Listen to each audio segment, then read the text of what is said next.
Uma das tendências infelizes que graça na nossa sociedade é esta situação de conformidade em que grande parte dos portugueses vivem. Eu lembro que a maior parte dos portugueses, a grande parte deles ainda são analfabetos. Infelizmente, Portugal é o segundo país da Europa com mais analfabetismo. No entanto, é o país com o maior parque automóvel, maior rede de autoestradas, mas eles nem sequer sabem falar. E eu noto, infelizmente, na minha geração, que há problemas graves de linguagem. Muitos de amigos meus de infância, que os encontro, têm uma linguagem ou ideologizada, ou conformista, ou ambas as coisas ao mesmo tempo, o que é muito grave. Muitos deles são polícias da linguagem, polícias do pensamento, polícias da intenção. São às vezes monstros. Monstros infelizes. É uma situação que me entristece, sinceramente. Não fico triste por isso. Mas entristece. Como é que Portugal não apoiou todos os portugueses? Muitos deles também não quiseram fazer nada pela própria vida. Muitas dessas pessoas que eu estou a falar são pessoas que sabem quem ganhou o campeonato ano passado, sabem os resultados de todos os jogos de futebol, sabem os jogos do handball, sabem tudo. Eu não me comovo muito com essa gente, sinceramente. O facto é que eles se tornaram polícias arrogantes. Polícias da linguagem, em que quase não se pode ter relações de linguagem aberta com quase ninguém, porque os polícias da linguagem, tragicamente analfabetos, querem controlar as intenções, as relações, as aspirações. O facto de quererem não significa que consigam. É triste verificar que Portugal abandonou essa gente. Deu-lhes carros, deu-lhes autoestradas, deu-lhes ilusões, deu-lhes campeonatos de futebol, mas não lhes deu futuro. Deu-lhes uma União Europeia tirana. Eles nunca tiveram nada, conformaram-se com aquilo. Hoje não têm futuro individual. Ou pertencem a grupos e a seitas, a tribos e a clubes, ou individualmente não são ninguém. Não têm responsabilidade individual. Às vezes, nestas situações, também, às vezes até estou a falar de pessoas já com licenciaturas e doutoramentos. Mas eu já não ia muito para esse lado, porque as universidades estão gastas, a meu ver. As universidades também estão a passar uma agenda de conformismo, por causa das pensões dos professores. Eles não querem ser questionados, não querem questionar muito a realidade. E, tragicamente, num Portugal analfabeto, Portugal vai seguir os modelos europeus dos países centrais, em vez de ser líder do seu próprio destino. Não é bem assim, mas massivamente é o que vai acontecer. Eu observo que esta tendência de emancipação passa-se apenas em algumas zonas sociais mais emancipadas, mais lógicas e mais informadas, mas grande parte da população ainda se conforma com os resultados de futebol e com a agenda de futebol e com a agenda da cultura de massas. Não seria muito trágico, sinceramente, não seria muito trágico, se não fossem dois fatores. O primeiro é que essa tragédia está a disseminar e a alargar. Eu cada vez que vou a um local público, tipo supermercados ou zonas onde há muita concentração de pessoas, eu ouço as conversas, fatalmente ouço, porque as conversas informais, e a linguagem é de uma retórica e de um nível lexical muito baixo. Infeliz. Muito pouca alegria ou histeria. Esse é o primeiro fator. O segundo é que essa é uma linguagem de conformista. De conformistas. Uma linguagem conformista que visa que as pessoas vivam num gueto de pensamento controlado e autocontrolado e passem uma narrativa de vigilância e de controle das comunidades. Eu estou a gravar este vídeo porque houve um idiota que me ameaçou, precisamente por uma dessas razões. Porque me acusou de eu saber falar. Eu não sei falar, eu falo apenas o que vocês estão a ouvir. Não sei falar mais que os outros, nem menos que os outros. Não tenho culpa que os outros não saibam falar. O facto é que há uma linguagem infantilizante e diminutiva que se passa na sociedade cada vez mais. Eu trabalho todos os dias, faço exercício todos os dias e tenho as minhas aspirações sociais. Uma delas é crescer interiormente, é o meu desenvolvimento pessoal e individual e faço por isso. Leio, escrevo, pinto, informo-me, procuro aprender uma coisa nova todos os dias e estou-me a marimbar totalmente para o futebol, para os telejornais e para a cultura de políticos que só querem as suas reformas, as suas pensões. Eu não tenho culpa que haja uma sociedade que não faça nada por si própria. Eu sei que há um coletivismo social que não fomenta nos indivíduos a responsabilidade individual. Este coletivismo, em que estamos todos juntos e vamos todos para o mesmo lado, é uma ilusão total. É uma ilusão total que se paga, cara. Porque os amigos estão-se com eles e são excelentes, os meus amigos são excelentes, está-se bem com eles, mas depois vamos embora. Vamos embora e estamos confrontados com a nossa responsabilidade individual.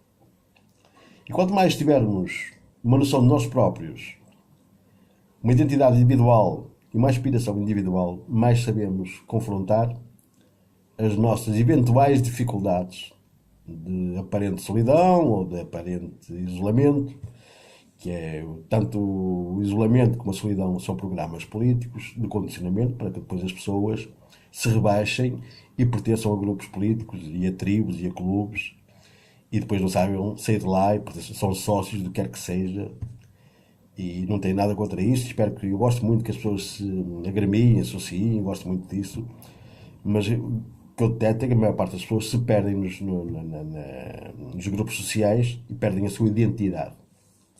São poucos que resistem a isso. Graças a mim e a Deus, fomentei a minha cultura de responsabilidade individual e de autoobservação. Eu pertenço a grupos sociais, apoio partidos, apoio grupos sociais, apoio tendências sociais, sou um ser social, apoio uma coisa que se chama Constituição da República Portuguesa, apoio as Constituições eleitas e sinto por isso não pertenço a religiões. Tenho simpatias por umas ou outras, a Igreja Anglicana, Jesus Cristo, os cristãos, gosto de tudo que seja harmonia social, evolução, prosperidade, sabedoria.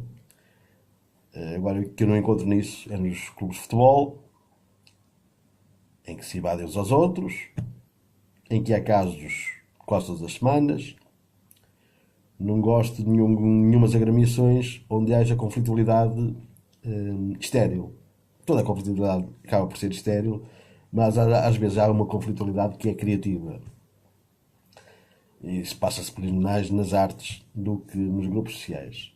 Eu falo por mim, porque eu pinto e às vezes entro em conflito com as minhas obras e crio coisas novas porque não estou a gostar e não estou a gostar destas coisas e faço diferente. E às vezes é um programa de inovação interessante.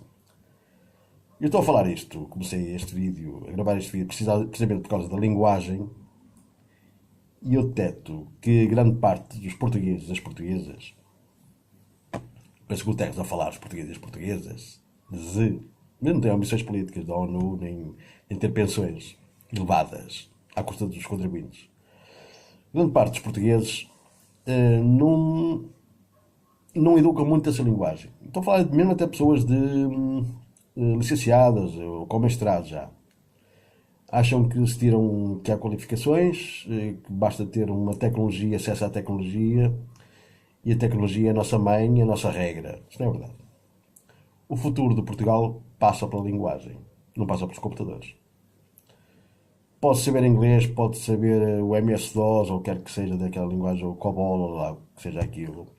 Mas se não souberem poesia, se não souberem literatura, se não souberem o que é a língua portuguesa, ou história, ou sociologia, ou até psicologia, se não souberem uma narrativa de humanísticas, vocês não sabem nada.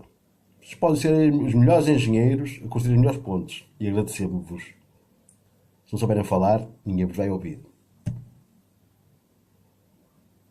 Se não souberem ler nem escrever, ninguém vos vai ouvir. Vocês podem dizer, não queremos ser ouvidos. Abençoados sejam. Não nos venham a bater à porta depois. Para que paguemos as vossas consultas dos psiquiatras e dos psicólogos. Porque o paradigma da ajuda do Estado acabou. Aqui há uns tempos, há um ano ou dois, estava a ouvir uma conferência de médicos psiquiatras em que havia um médico psiquiatra com o qual eu concordo muito pouco com a psiquiatria, mas concordo com essa declaração desse médico, em que ele dizia que as pessoas têm que começar a ser mais responsáveis consigo próprias, individualmente. Porque não podem estar à espera que os médicos lhes curem tudo em que eles se metem. Ele falava precisamente acerca da cultura de massas, da cultura trendy, das tendências que se criam na sociedade, em que facilmente as pessoas se alinham em modas de linguagem, em modas da publicidade, em modas que não duram às vezes mais de 3 dias, às vezes mais que uma semana, que são culturas voláteis, não passam daquilo. E que lá onde não há massa crítica, e depois mais tarde ou mais cedo ficam perdidos e confusos e já não sabem. Houve uma vez um amigo meu, já não o vejo há uns tempos, Deus o abençoe também, que me disse mesmo, eu não sou psiquiatra nem nada, mas todo o meu irmão tem uma pessoa ligada à área, à psicologia, que se queixava de estar perdido porque não sabia o que queria. Porque era uma pessoa que alinhava em áreas trendes, baixava a sua linguagem, não investia muito pouco em si próprio. E eu noto cada vez mais isso. Noto numa sociedade cada vez mais tecnologicizada. Eu convivo numa zona um pouco difícil, onde tenho jovens que dizem que. Onde há jovens que dizem, não tenho jovens nenhuns, onde há jovens que dizem que investem muito na tecnologia, porque a única esperança que eles têm é o investimento na tecnologia. E eu digo-lhes que não é suficiente, eles precisam de linguagem. Ler, escrever. E esta cultura de ler, escrever e saber direitos sociais é fundamental que as pessoas saibam os seus direitos, leiam a Constituição. Não precisam ler toda. Basta ler até o artigo, se não me engano, primeira parte, até o artigo 72, ou 70, 70 e 71, é uma coisa assim. Tenho lá ali. Se calhar depois vou confirmar. Mas telefone-me, eu vou confirmar. Mas leiam apenas a primeira parte, que são os direitos em que vocês têm direito à propriedade, direito à honra, direito à integridade, direito à educação, direito à habitação. Saber essas coisas básicas. Quando vocês sabem o edifício jurídico da vossa sociedade, eu não estou aqui para ser tutor de ninguém, eu estou aqui para lembrar. Porque eu detecto muito na sociedade, mesmo pessoas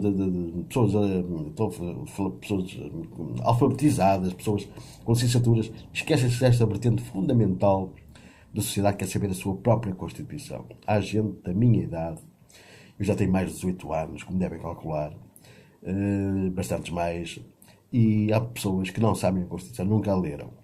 É fundamental que as pessoas saibam ler os direitos que nos são comuns em Portugal. É fundamental que as pessoas que têm carro, as pessoas estão à espera que saibam as regras todas, não é? As pessoas que querem que saibam o Código da Estrada, depende-se que saibam as regras do Código da Estrada.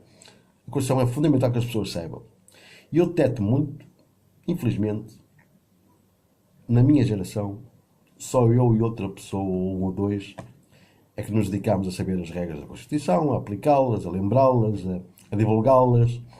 Não é uma cultura que passe nos médias, não é uma cultura que se passe na sociedade, os políticos não se interessam muito em divulgar estes direitos, bem não ser de vez em quando lhes dá jeito.